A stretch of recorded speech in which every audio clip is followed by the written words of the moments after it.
to get great information. I'm just here to help facilitate and make sure all your questions are answered. And the way that we're going to do this is there's a PowerPoint. On each PowerPoint, it goes through points you'll see like requirements, letters of rec, basically all of the questions that you may have. And then we also have a frequently asked questions slide, and then we'll go through that. And then once that's over, we'll open the floor for you guys to ask questions, just because I feel like with all of the people here, your questions will probably get answered, so just stay patient, write them down, don't forget your questions. And then, yeah, we'll move through this. So thanks everybody for showing up. So to get started, these are the programs that we have here, people here. So if you guys just want to start with Eizyl and go down and introduce yourselves with your name and which program you're a part of. So if you guys are looking up, I'm Eizyl, and I was part of the Kaiser Internship. Hi, I'm Izzy. I'm also part of the Kaiser Internship. I'm Margret. I'm a nursing I'm Margret, and I was part of Work the World. I'm Maya, and I was also part of Work the World. I'm Sophia, and we're representing the Ecuador trip. I'm Marian. I'm also part of the Ecuador trip. I'm Jenner, and I did the Mayo Clinic Externship. And I'm Isabel, and I did the Northwestern. Okay, so the first thing that we're going to go through is requirements. I'm just going to just a heads up for you guys, just so you don't feel rude if you're talking a lot. There's like people out in the house, so just like trying to get your point across, and you guys But okay, so first one for my Kaiser peeps, what were the requirements for your program? First and foremost, you have to be a junior 2 or senior 1. So you have to be a junior 2 or senior 1 in USF under the nursing program, that's for sure.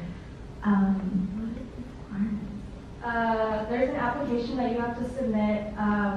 What is included is your GPA, I think, and then you either have to get a letter of rec or a summary of all of your, what are they called, evals? Your final evals, either one of two. And then another one was a little passage, or like kind of like a personal statement of why you would want to do this kind of internship, or like why you chose nursing or something like that. Yeah. Cool. And then we'll get into more letters of rec and stuff in the next slide, so that's just a big overview. All right, next. So for us, I Work the World. We had to submit an application. We didn't need letters of rec, but that's the next slide I know. And we had to be very specific about our clinical experience as far as like sim, where we've been for clinical, what we've done in clinical, the skills we've accomplished thus far. Like specific hours as far as like how many hours we've been in skills and sim for each semester. That's just for them to know like what we can do in the hospital. I don't think there was a requirement as to the semester or like the age. You can apply at any age. You do have to be you can be a nursing student or a doctor or whatever, but nursing student for us.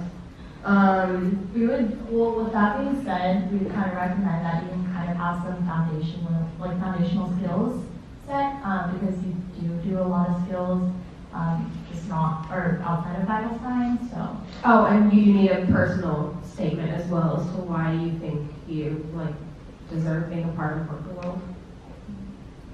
Thanks. All right,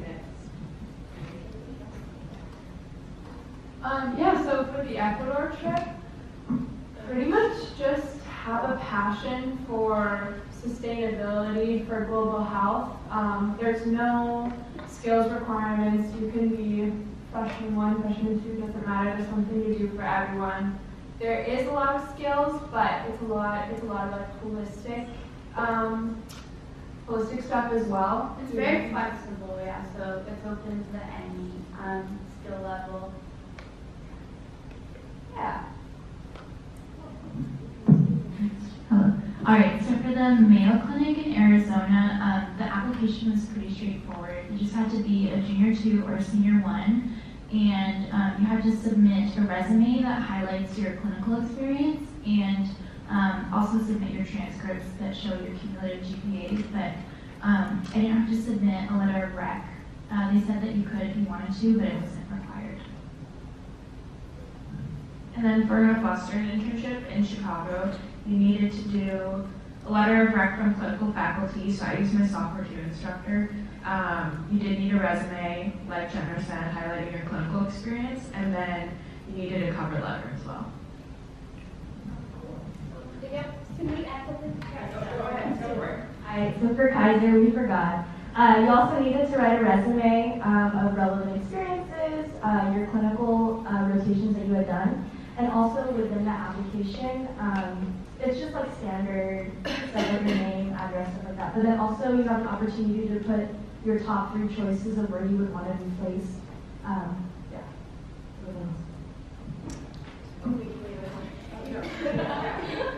Okay, so sorry, we went to Ghana, Africa. This is where we went. So we needed a visa, a travel visa to go there, plus a passport, obviously. And we put our top 3 places that we wanted to be in the hospital as well. And we needed to list our work experience and volunteer experience too. So kind of like a resume, but you didn't have to submit a resume. And this would be Sorry. also you needed a visa or passport. You do need a You do need to have a passport that won't expire within 6 months of the time that you leave. But we're not there long enough to require a visa, so it's pretty easy. Okay, next, so we hit on this a little bit, but we'll just go through so you guys can get a little bit more information about letters of rec for each program. So we want to start at the end of Isabel, letters of rec. Were letters of rec needed? How many letters of rec did you ask for? Who did you ask? And how early did you ask for a letter of rec? Okay, so I only needed 1 letter of rec, but there's actually also people interested in pediatrics, a pediatric internship at Lurie Children's Hospital in Chicago, and they need 2 letters of rec. That nice thing, that application is in April, while the Northwestern one is already passed for this summer, but it's every summer in I think in January is when it comes out. But for my internship, I needed only 1 letter of rec. Like I said, I asked my sophomore 2 instructor, and how early did I ask? I knew when you know when internships you're applying for, I was like, I know I'm going to need a letter of recommendation, so I asked in November just because I wanted to give them, because my application was only available for 2 weeks, so I wanted to have a letter before the application came out, so I was prepared to submit. For the Mayo Clinic, like I said, a letter of rec was not required, so I actually didn't put one. They said you could if you wanted to. But I did include clinical faculty on my references on my resume just in case they wanted to reach out to someone. And I asked probably a month in advance before the application due date, just to put my clinical instructor's name and phone number or email address on my resume. So again, we didn't need a letter of rec for the Ecuador trip. We didn't need letter of rec either. Okay, so for Kaiser, you need at least 1 letter of rec, or you can go through your student evals from all of your previous clinical experiences and your STEM and skills as well. So I asked my sophomore 2 clinical instructor to write me a letter of rec, because she's like my BFF. It was a bad decision of me to ask her around February when the due date for our Kaiser internship was around March. And then I know she was like moving and she was like busy, so I think it was the day of submitting the application was when I received mine, so I'm very clutch with everything. As well as like getting this position. I was actually waitlisted and I only got the part because Isabel decided to go to Chicago. So as you can tell, I'm very clutch with everything. How early did that? Always ask like immediately as soon as possible so that your clinical instructor can write great things about you. Because sometimes they can forget because there's so many students out there and like it's just easier to get things done rather than wait it out and just like hope your stars align like mine did. Yeah, kind of going off of that, they released like the Kaiser app pretty late, and then the due date was about 1 or 2 weeks after. So I thought it was kind of last minute to ask the clinical instructor to write me a letter of rec hella quick, because you know how they usually ask you to give them a month. So I ended up just going through, what's that called, where you upload all those docs. SONH, that one, and looked for any evals that they uploaded there to get what my summary of all my evals would be, and then I just submitted that instead of the letter of rec.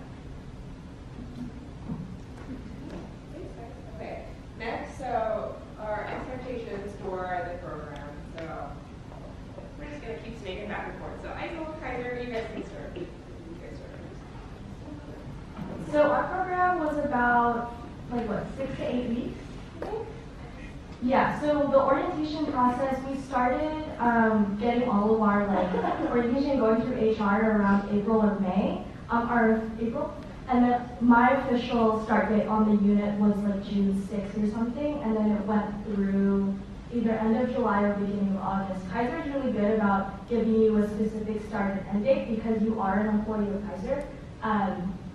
So they make it like really official, and we have to go to Oakland and get all our HR stuff signed. Yeah, you get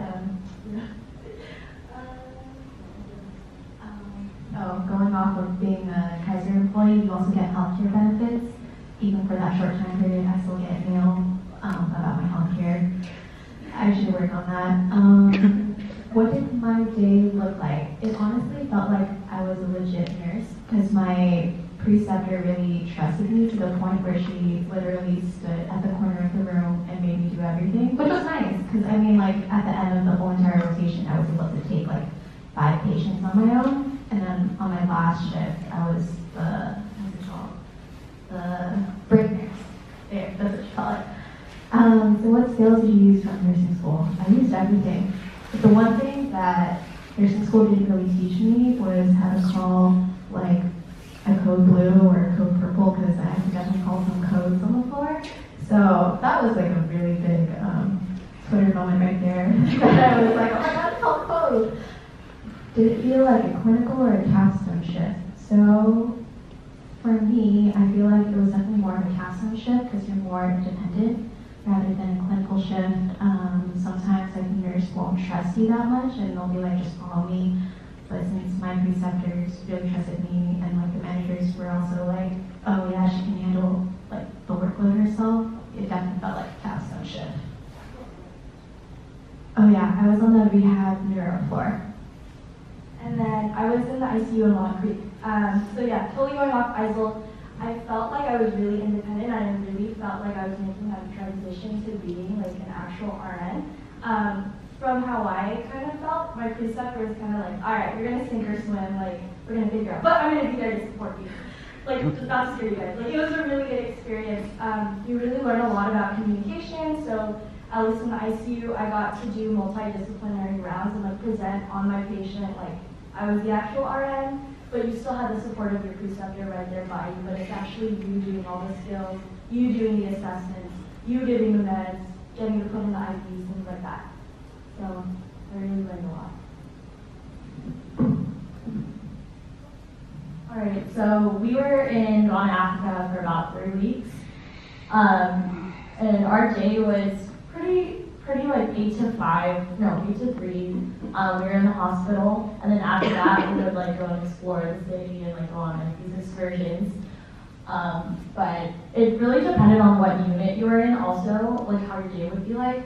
I worked in the NICU, and we could actually also go into different departments. Like we could go to the OR one day, like we could go to emergency room one day, and do you want to share where you were? I was in the female surgical ward for 2 weeks, and then I did NICU for 1 week, but I figured out I do not like the NICU, so I moved around to OR and ED, and I just switched my days there. But as far as how long was your program, with Work the World you can pick, actually. You can go anywhere from 1 week to, I think it was 3 or 4 months. And then you can also add on what's called a village experience, where depending on where you are, you can stay within like an actual home of where you are with a family. So that adds on another week to however long you decide to be there.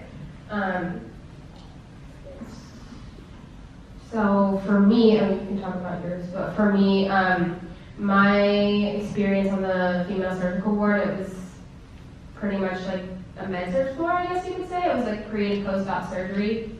So I did a lot. I did like Foley catheters, wound cleaning, a lot of stuff like that. It was interesting for sure. Definitely not like American medicine, so it's just like you get a different feel for healthcare, which I think was really valuable. Like it's different from Kaiser because you guys are doing what you would do on a capstone day or clinical day, but for us, it was learning how like guardians do medicine, perform medicine and that kind of thing. So we got to see a lot of different things that we wouldn't exactly see in capstone or clinical, but it did feel like a clinical day because like we still got to perform stuff. It was Capstone. Yeah.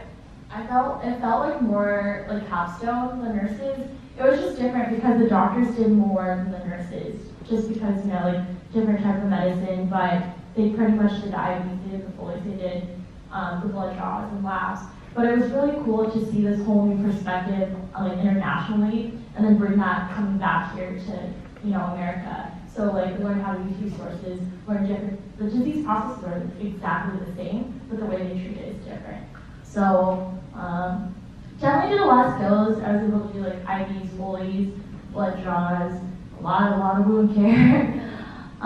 But it really did feel like capstone, pretty much, like you said again, yeah, you do what you wanted to do. If you wanted to leave that day, if you're not feeling that well, like you could have done so. But for us, for being there for 3 weeks, we got over 100 hours of clinical experience, and that is with the 8 to 3. And you can pick your hours kind of too. They would prefer you do days, but you can do nights if you want. You can work there all day from 8 to 8. Like you can pick what you want to do.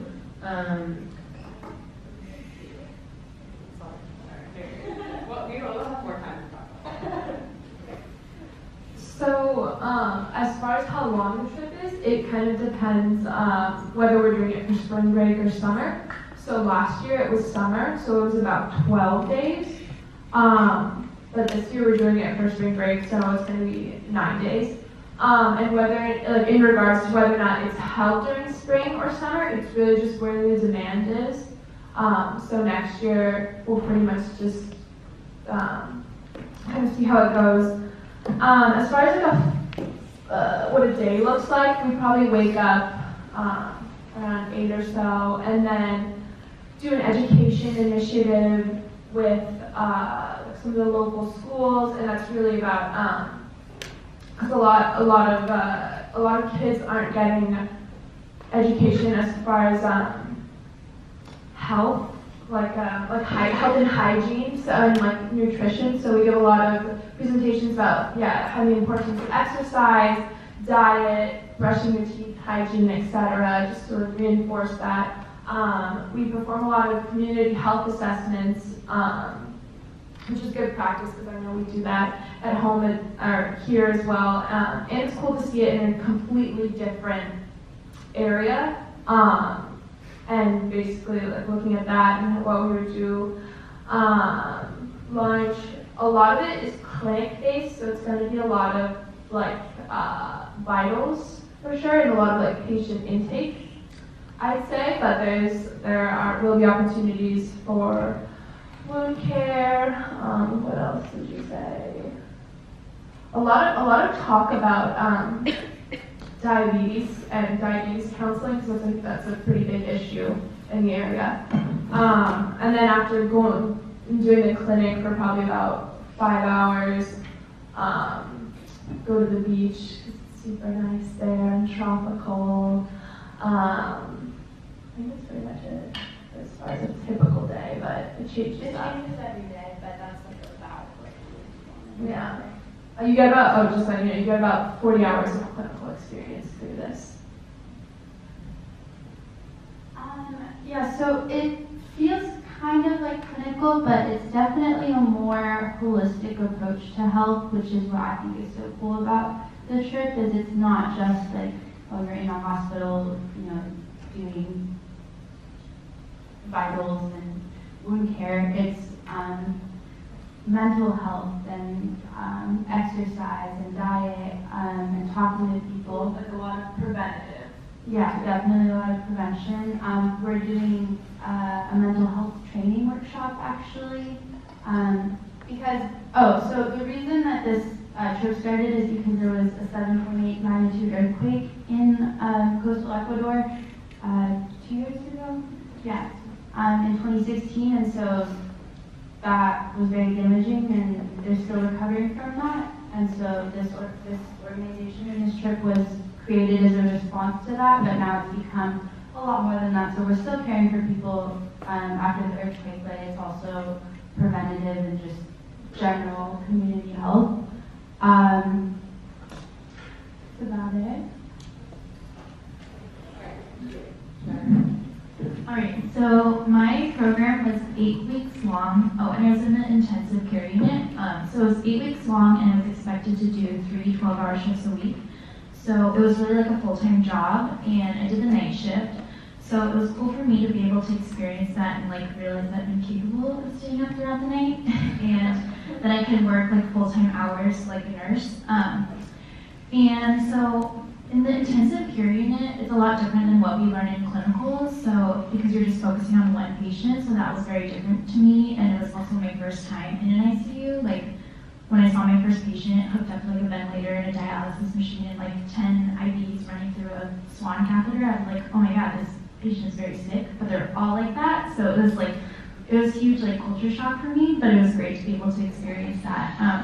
And so I got to stay with my one patient for the whole 12 hours, which is great because I really got to understand their condition and be able to apply like critical thinking to anticipate their needs and stuff, which sometimes you don't get on a med surg floor just because you're running back and forth in between rooms and the patients are less acute.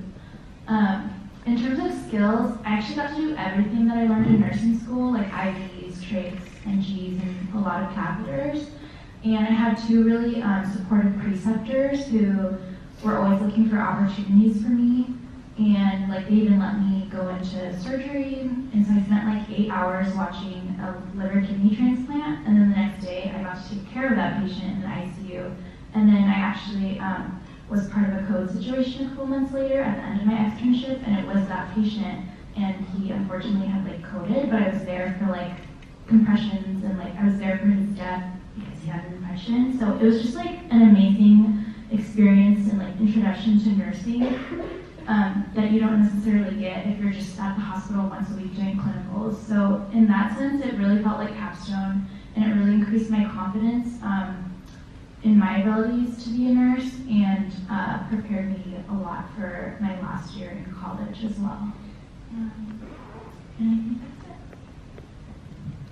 it. So I was in the NICU at Northwestern, and the program itself has 30 interns, only 1 in the NICU, but you can be anywhere from ED to ICU, labor and delivery, postpartum, neuro, ICU, step down, med surg, NICU, etc., which is pretty cool. My program's 8 weeks, but the expectation of the program, which you can follow through with or not, I chose not to, but is that it guarantees you a job after the program, and so it's 8 weeks, but you can continue to work there through breaks if you have the opportunity to go back to Chicago. And then if they approve you at the end of the program, you're given a job offer that you can accept or decline. What is my day? So yeah, 8 weeks, it's 3 12-hour shifts like Jenner a week. You work with your preceptor, it's paid.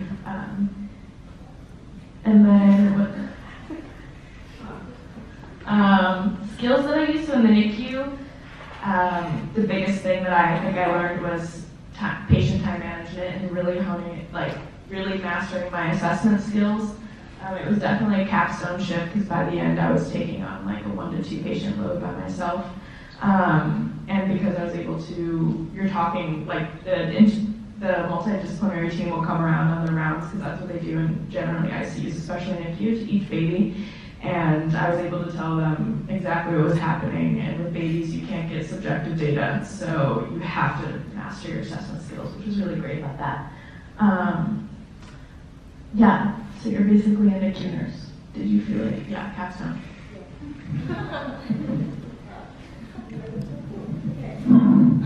So here are our frequently asked questions. There's kind of a lot, but I feel like there's kind of questions that you guys probably all have.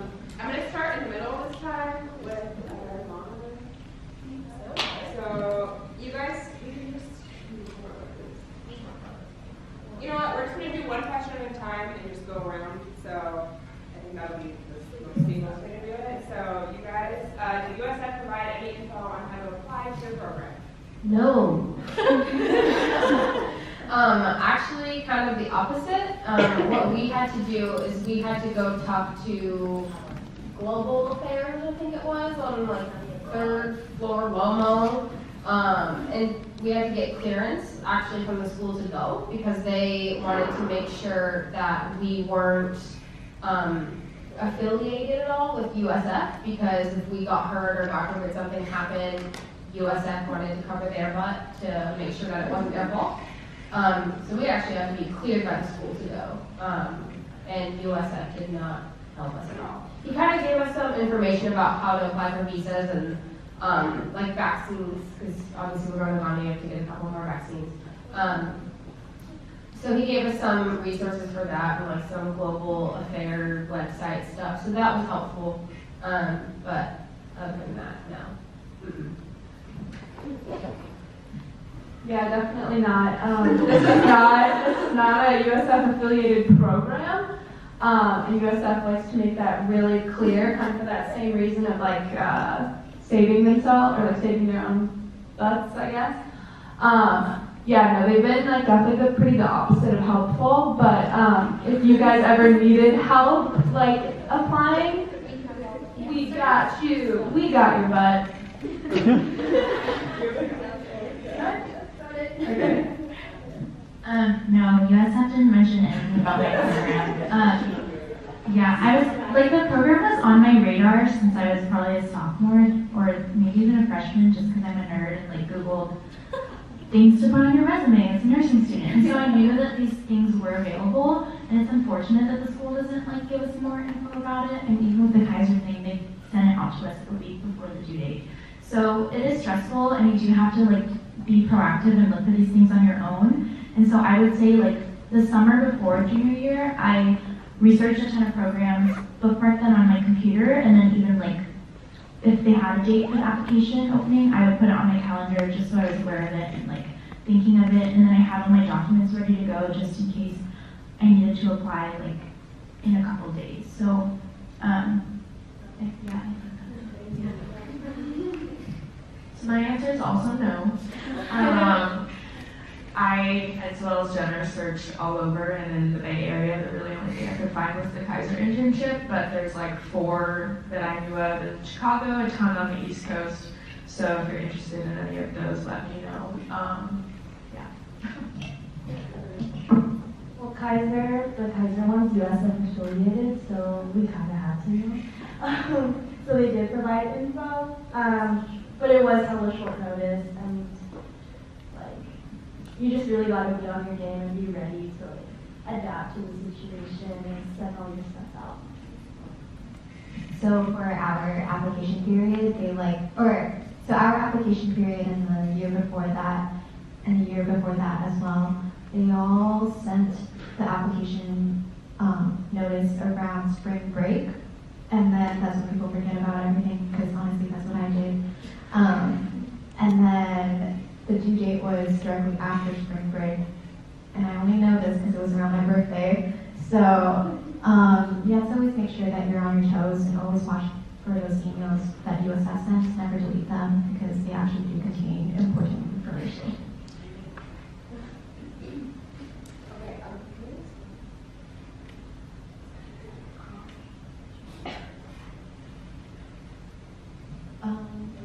Like, was it hard maybe to like for us, we had to put our top 3s, like, what were the chances of us getting actually what you wanted. Okay. So the question is, do you recall the chances of you getting placed into your top department choices? So I love neuro, so I got placed in neuro.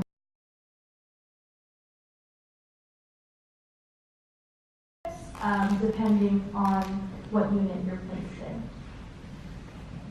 So basically, you put down your registration, right? Say that you get a contact from, or someone emails you from Work the World, and then they're like, oh, what are your 3 choices? And the chances of you getting it are like pretty fine. It just depends on how many other students are going to, because Work the World is based in the United Kingdom. So you're going to get people who are coming from the UK, from Europe, from Belgium, from Australia. So it really depends on how many people are going that time frame that you are. I mean, I didn't really have a problem just because I was so like anal about checking my email to give my top 3 choices, but for me, I put ED as my top choice, and when I was going, the influx of people wanting the ED was high, so I didn't get that as my first choice. But they were really helpful, giving me a second choice that was similar to the ED, and that I actually would have gotten probably more experience in the female surgical ward than I would have in the ED. But the cool thing about this program is when you apply, you can apply kind of for when you want to go, if that makes sense. So like I know you guys, you have it at a set time in the spring break or sometime in the summer. For us, you can apply at any time and go anytime. So the applications are always open and the dates are usually always open unless it's full. So yeah, it wasn't that hard. I got where I wanted to go.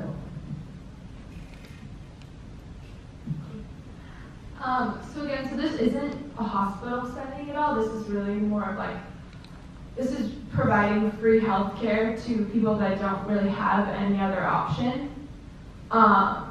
So a lot of times that's just women coming to bring their children for annual checkups just to make sure everything's okay. I mean, it can depend. We also do provide like study medications for people in the community. Like it's not just checkups. There's a lot of patients who, come to us for their diabetes, for hypertension, for parasites, Inhalers. Yeah, asthma is a big problem. But yeah, so it's not like a clinical site in terms of like being a hospital. So there's not really placement. We're just doing more general work altogether. But also, it's a very flexible organization in that the students participating really get a say in what we do and what we're doing for the community. So there's a lot of flexibility with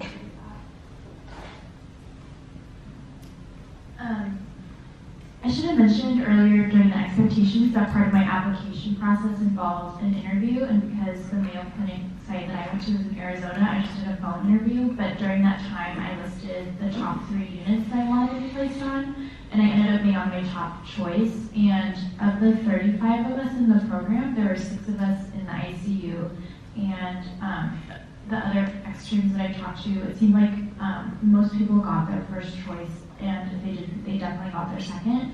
So I think a lot of us were accommodated in that sense. So my program, I put my first 2 top choices. I put NICU and then labor and delivery. And for my program, there was over 300 applicants, and then 30 people got it in their different units that they were assigned to. And how it works is basically they send out their top candidates to the units that are going to accept interns. They look at your resume and they decide who they want to interview, which I didn't mention as well, like Jenna said.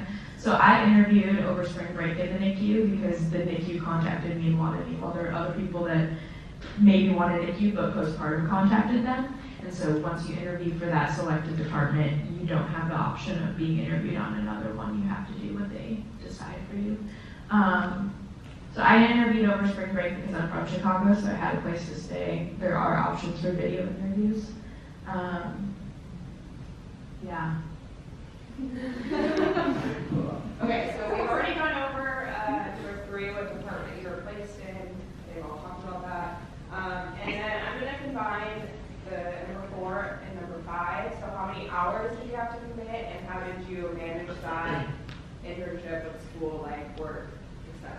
So we've kind of covered a little bit, but not the life part. So you guys can start. So for Kaiser, it's a part-time internship, so you have to commit 24 hours a week, so that's 3 8-hour shifts or 2 12s. So I think in total it was about 200 hours by the end of it, a little bit more than 200 hours, but it's all paid, so it's chill. I think it was pretty easy balancing school life work because it's only 3 days a week, so I felt like I could kind of breathe a little bit. And like I was taking summer classes while I was doing the internship, so like it's definitely doable to balance. And like you still enjoy your summer break, and because it was paid, you have like some fun dating for your summer break. So.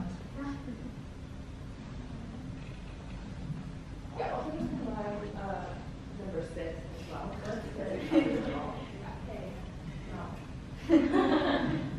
So you didn't get paid for this, sadly, but basically it was, how many hours? So about 100 plus hours. Depending on how long you go, you can do extra night shifts if you want. So basically you're on vacation. So we flew into Amsterdam, and we flew from San Francisco to Paris, Paris to Amsterdam, spend the night there, Amsterdam to Ghana. So we were basically on vacation the whole time. So you work your shift, then you go out, have fun, get to know locals. What did we do? We went to Mayo, which is a national park. You on a safari, so pretty much like, nice vacation. But you also did work in the hospital too, so. We should probably mention this. You actually have to pay to go. So yeah, we got more in debt going than getting less out of debt, but totally worth it. It was like an experience I would never ever regret paying to go and do. It was amazing. You can go to multiple places. You don't have to go to Africa, but I think you covered most of it. You work like 8 to 3. You can do whatever you want after that. Work 8 to 3 Monday to Friday. Weekends you go on trips, and yeah. So same with them, you actually pay to go on this, to volunteer. But I just really want to emphasize that this isn't like going to one specific person. This is this is a nonprofit organization. The only way they can afford to continue to give people free health care and continue to give them the medication that people are living off of is through these student trips. So I just really want to emphasize that and like if you're interested at all, we can totally give you guys a cost breakdown. You get about And fundraising advice. Yeah. You get about 40 hours of clinical experience during this trip. This is during a vacation as well. So you're not really managing anything else at home. What I think is really cool about this is like just how immersed you get culturally into this, like in this whole experience. First of all, I know this may be hard to hear for some of you who've never like put your phone down, but but you don't get to look at your phone except for emergencies. You can't contact home. But anyways, because I really just want to like make this a whole, like, you know what I mean, like a really authentic experience. And really make a lot of human connection. Kind of same with them. You don't have enough time to really go anywhere else outside of the group, but you totally get to experience what it's like to live in Bahia, which is where we would be. You get to experience the surf culture, which is really cool. You get to go to the beach, which is amazing. The only food you're eating is authentic. And you get to spend a lot of time with locals, which I think is really cool, and get to hear their stories and how they are surviving after such a traumatic experience. And that's it. Over the course of my externship, I spent 280 hours doing 280 clinical hours, and unfortunately I wasn't paid for that. So it was definitely something I had to consider before I accepted the position, because I had to save up for it during my semester before. And thankfully I had family in Phoenix, so I didn't have to pay rent. But if you're going to apply somewhere where you don't live, it's something to consider. I think of the 35 of us in the program, only 4 of us were not from Phoenix, so the other 3 people just ended up living together. And in terms of managing life and work, I didn't have school, so that was nice. It was okay, like doing the night shift was definitely an adjustment because I feel like you're always spending an extra day at least either preparing for your shift or recovering from it. So you kind of lose a day, but you still have plenty of time to hang out. And I made a lot of really good friends during my externship, and we went to places like Grand Canyon and Sedona, and I spent my 21st birthday there, and I was sad at first because I thought I was going to be alone on my 21st birthday, but then they all took me out. So it was like, there was a lot of time to balance everything and then make great connections, not just with your peers, but also with like the nurses working at the hospital. So my, okay, we're doing 4 through 6, right? Okay, so my internship was paid. It was by hour, and I did 36 hours a week I did 10 weeks because I am from Chicago, so in terms of, I didn't calculate how it played between rent and how I got paid per hour because I stayed with my parents, but it actually was majority people from out of state out of the 30 interns, and a lot of people roomed together. Housing is way cheaper there than it is here. I was like, well, it depends on where you live. So definitely doable if you're out of state. There was probably maybe 10 out of the 30 that were actually from Chicago. Managing life, work, school, I took online classes as well while I was there. I took Soch and history. It was totally doable, and it was super fun because Northwestern, if you're not familiar with Chicago, is smack dab in the middle of the city. Our downtown is a lot nicer than our downtown here in Chicago, and so it's right downtown. Everything's happening, and it was really fun because there's 30 of you, so you all and they try and make you do excursions together if you can to bond and meet people. It's fun.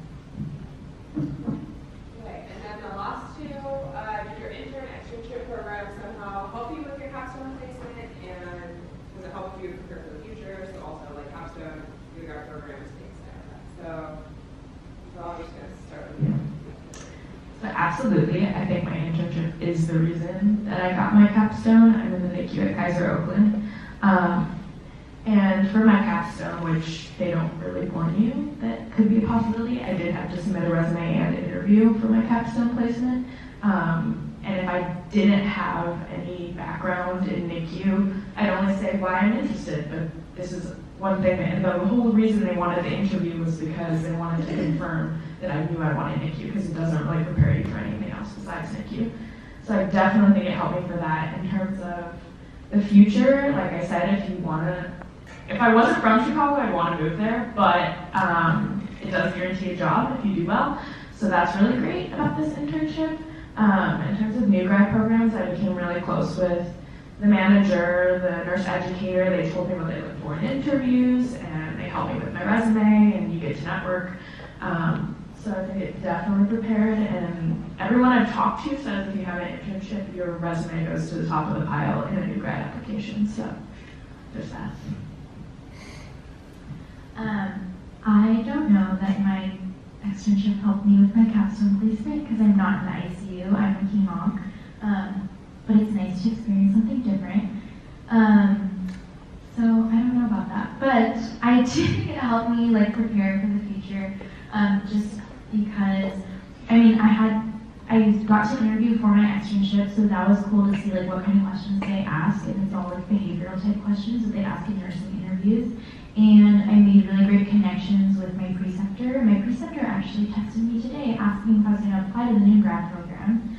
And I guess if you do an externship at the Mayo Clinic, you're guaranteed an interview there, but they can't really guarantee you a job just because it really depends on the needs of the unit, but they do hire a lot of their externs. So for me, it's like nice to have that option and nice to have that connection. And overall, I just feel like it was nice to have extra clinical experience because it really like broadened my horizons and increased my confidence, and I can see it now in my capstone that I feel so much more comfortable doing nursing care. So this program, I wouldn't say it directly helps with capstone. We're also sophomores, so we don't know much about capstone, but I think it really helps just with nursing in general because it gives you such a different perspective on nursing. It's, I think, much more holistic than what we do in clinical. And you get to see healthcare from a very different perspective. The communities are very different than the ones here, and it's a different culture. And I think it's really helpful to bring that into what we do at USF and what we're going to do in the future. I think I lost my train of thought. So, yeah, kind of like Marian said, I think it's really helpful to get a different point of view of what healthcare is like in a completely different country. I think that's super important. We probably should have mentioned that there is some Spanish speaking involved because probably 100% of the patients won't speak English. Don't worry about it, because there will be other people that do speak Spanish, but we really do emphasize like trying to communicate in whatever Spanish you have, and then if you don't really have a lot of skills in Spanish, just finding ways to communicate maybe through body language, however possible. But we do give you some Spanish training, so you're not going in completely unprepared. And I think that's helpful because if you want to be a nurse in California, there's a pretty big population of our patients that will be only Spanish speaking, and I think it's important to know at least the basics to be able to communicate with. And even if there are some bilingual patients, like when people are in pain, I feel like they're really going to want to use their mother tongue. So I think it's cool. It's a cool way to get a little bit of Spanish in. And yeah. And also, it's helpful in that there's a lot of, upward mobility almost, or it opens up a lot of opportunities because this is a new organization, and there's a lot of ways to get involved. Like, I went on the trip last year,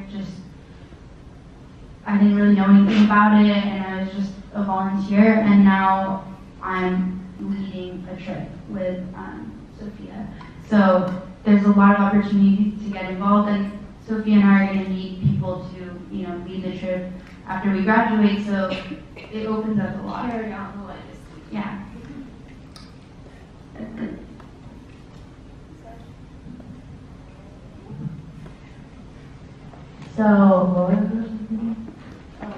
Yeah, so it did help me with my capstone placement. I'm in the NICU, and I chose NICU, or I was in the NICU in Africa. So it definitely gave me a perspective, and I did write my capstone experience about my first death, and that was in the NICU in Africa. And I just talked about how I got a totally global experience and how that prepared me for experiencing death here in NICU. Sorry to get really dark, but that's the other side of nursing that that everyone needs to be prepared for. So I really think that definitely helped me out with my capstone.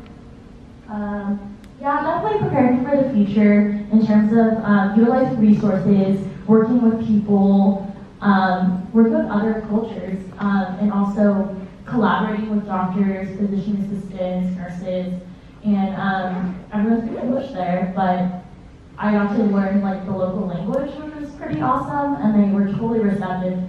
Made fun of me a lot, but really receptive on me trying to immerse myself in the culture. I still keep in touch with some people in Ghana, actually, some doctors and nurses there, and we still keep in touch with some people that we worked with who are from the UK, Belgium, Australia. So definitely a lot of friendships, even with the nurses and doctors there. I think it helped me with my capstone indirectly. I don't think it helped me with my placement because I knew I wanted to do psych for my capstone, and I knew I didn't want to do psych in Ghana. So I think indirectly it helped me with giving me a leg up in experience. And as far as the future, I think it really solidified. Obviously, I went last year, so I knew I wanted to be a nurse, but it really helped me understand why I wanted to be a nurse. I think, and just helping people that didn't really have a lot of resources compared to here. So coming back here, working as a nurse here, I am so grateful, I guess you could say. And I guess it's something, of course, to put on your resume, but it gave me a lot of experiences I feel like I could use in interviews and stuff, like Margret was saying, so.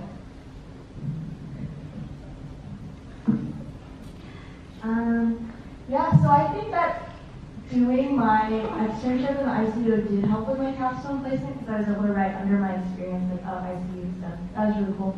And I think that, like everyone has said previously, like really helping you build those connections for your future for new grad programs when you're applying. Like I had my connections with the nurse manager. I still text my preceptor. Like we got dinner over break, things like that.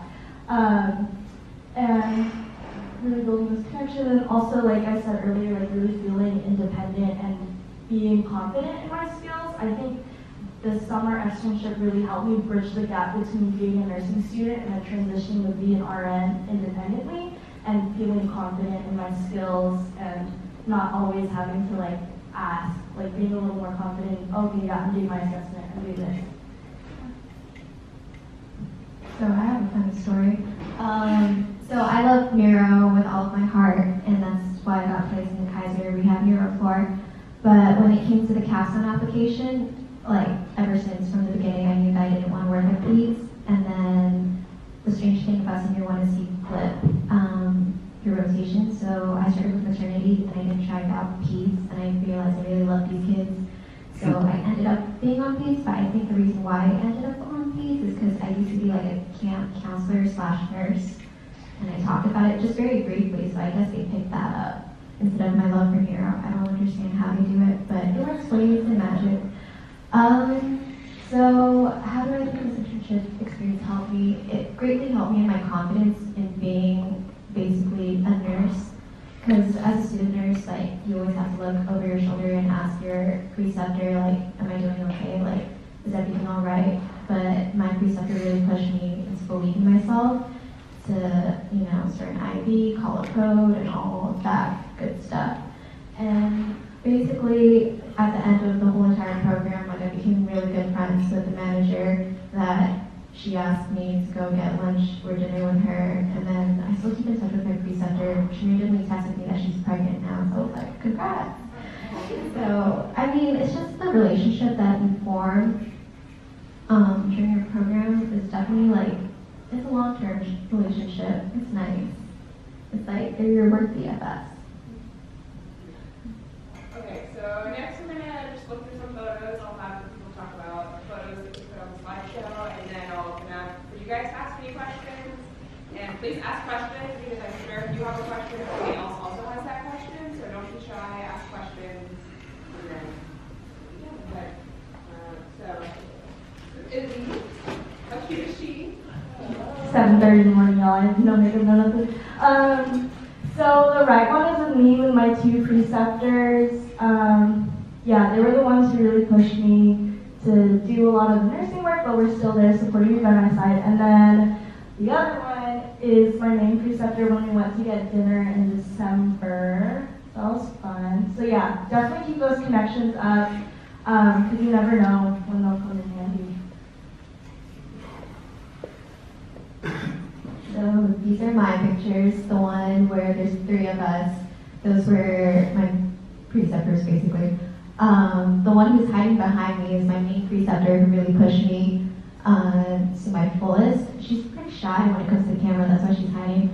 And then the one where there's a lot of us, they knew it was my last day, so they threw me like a surprise party and like a potluck. You can see all the cake and stuff, but I'm pre-diabetic, so I couldn't really eat that much. So yeah.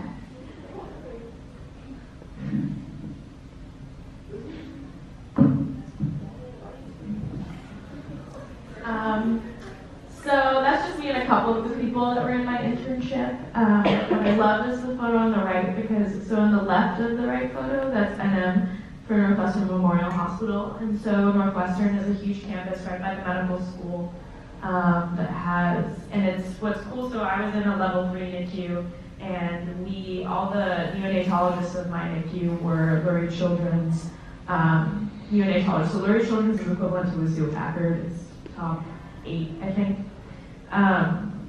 Children's hospitals in the country, and I was in a top 10 Prentice Women's Hospital in the country, so it's really cool. But what's awesome about Northwestern is because it's right downtown, right by the pretty John Hancock building on the right. So you're surrounded by like the beautiful skyline and busy professionals. It's cool. Well, this is us. So I thought Mindy was gonna be here when I made this. She was the other girl that went with us. That's why a lot of pictures are of me and Mindy. So the top one of us jumping, that was like in front of the hospital, like name. That was me, Margret, and Mindy. This bottom one of us squatting is when we went to Mola and we saw elephants. The one on the far right is me and Mindy with our nurse manager, and then above that was everyone on the unit that we worked with. That was their uniform, like the aprons like that. They had to wear dresses like as their uniform, which was kind of cool to see. We were the only ones in like actual scrubs, which was interesting.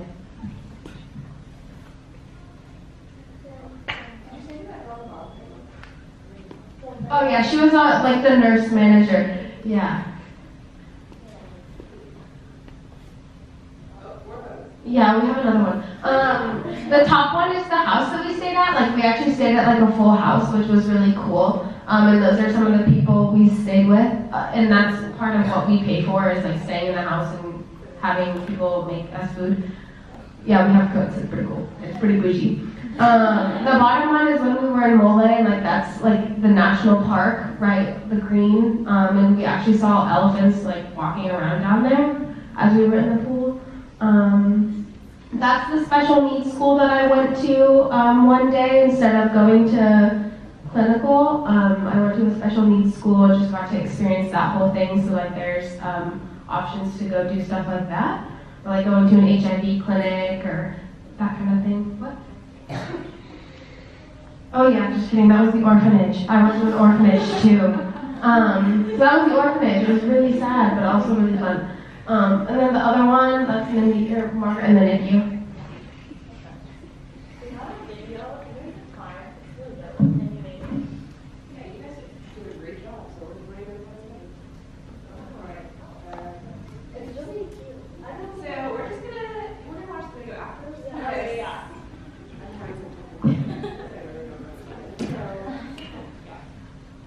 Yes, we don't really have any pictures of us two in particular. These are just kind of pictures that have been taken during visits to clinics and walking palms. Trying to think. That's the beach in Bahia. It's really beautiful. The water's like 80 degrees. It feels like laying in a bathtub.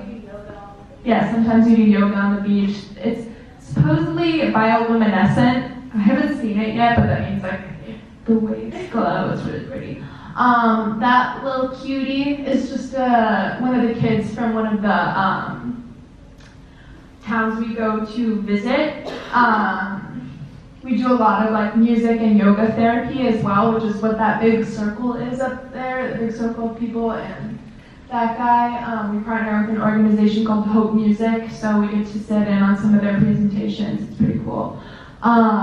That's just kind of one of our people in our organization taking vitals, which is always important. There is packaging meds to be handed out after. Yeah.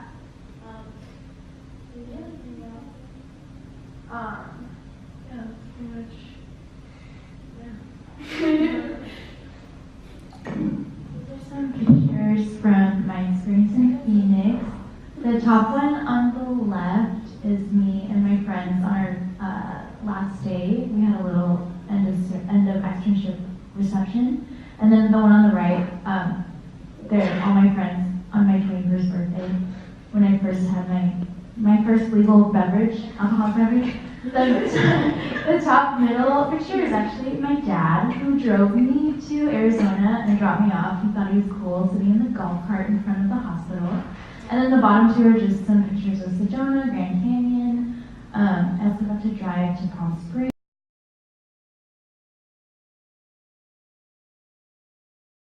So it was just great to be somewhere new and hang out with new people and make really fun memories.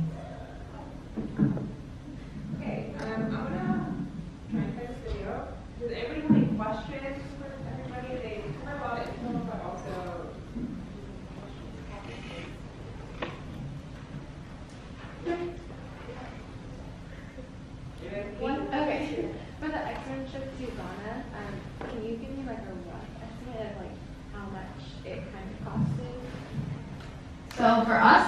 3 weeks, flights, everything, vaccines, it was about $5,000. One actually like pocket money too. I think we should disclose it. So we had to pay for We had to pay for transportation to and from, but it's about 10 CD, which is the currency, about like $2, pretty cheap, yeah. But if you want to go on excursions and stuff, definitely bring a little more money. We also went to Amsterdam, so I think it like contributes to that, but usually around 5,000. But the exchange rate of CD to American dollars, it's like 4 to 1, so it's 4 CD per 1 American dollar. So it's helpful, like when you go and buy stuff, it's really cheap. It's like 5 CD and it's like $1. So.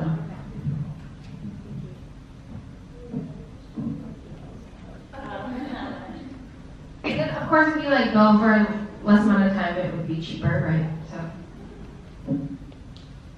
Well, you guys can get more questions. I'm going to video.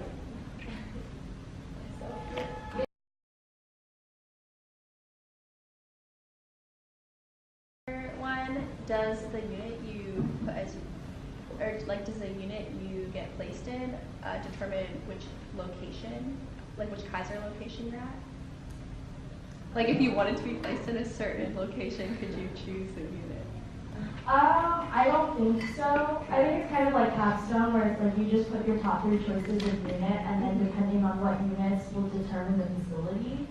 I got really lucky, and like they just put like I got to be 20 minutes away from my house, but like depending on what availability is, it's kind of like Capstone. I would like to differ. Sorry, because was there an OR in Walnut Creek?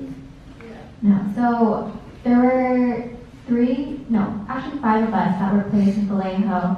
So the Vallejo campus has, regular med surg, like I think a step-down ICU, but specifically there they have the rehab neuro center, which Vallejo Kaiser is very well known for. Like I've had patients from Hawaii had to transfer there, and like Alaska and like super random areas, because that's their specialty. And then I know for another intern like us, he was placed in Vallejo because there was an OR as well. So I think it is sort of like depending on what you ask for, they will place you accordingly. But I don't think they take into consideration how far you live, because I had to drive like an hour and 30 minutes, or sometimes 2 hours, depending on traffic. So I hope that answers your question. Do you know that link for like the Kaiser in Southern California? So apparently NorCal Kaiser and SoCal Kaiser are different. We'll learn that during the orientation, that they are completely different groups. I mean, they're both classified Kaiser, but they just run under different management. But I mean, I think if you have had Kaiser experience up here in NorCal, like you'll still have like probably good chance down in SoCal, but like hiring within Kaiser is just pretty tough in general. Jenny, do you know where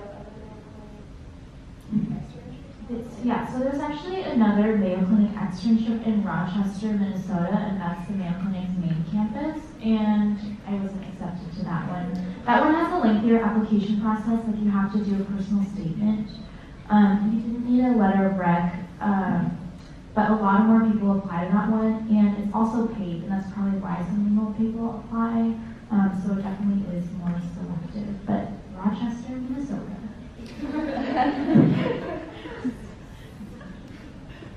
Anybody else have any other questions? For the fourth question and for Mayo Clinic, is there like a certain GPA requirement that you have to meet in order to like be able to apply?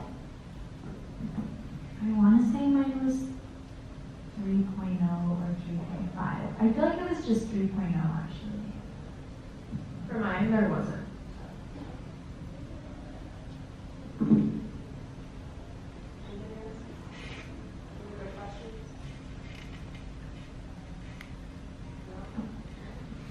Well, if you guys can also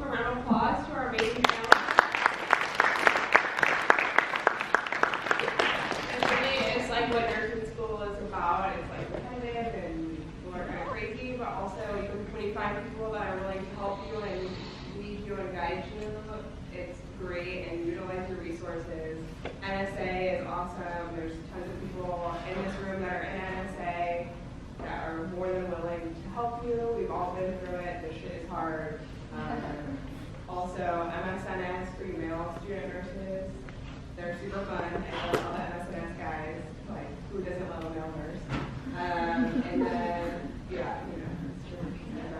And then Tridama also is another great resource to reach out to. So, thanks again, Eizyl and MSNS, and I didn't hear, but I didn't do as much work as she did. But this is so helpful, and we have some great people here. And stick around if you want to ask questions. We're doing a student success fair, and basically, if you have questions about Tridama or MSNS or NSA or just nursing school questions, stick around. We've all been through it, so you know, feel free to mingle. But thank you all for coming, and this really possible about you guys too. So. Thank you.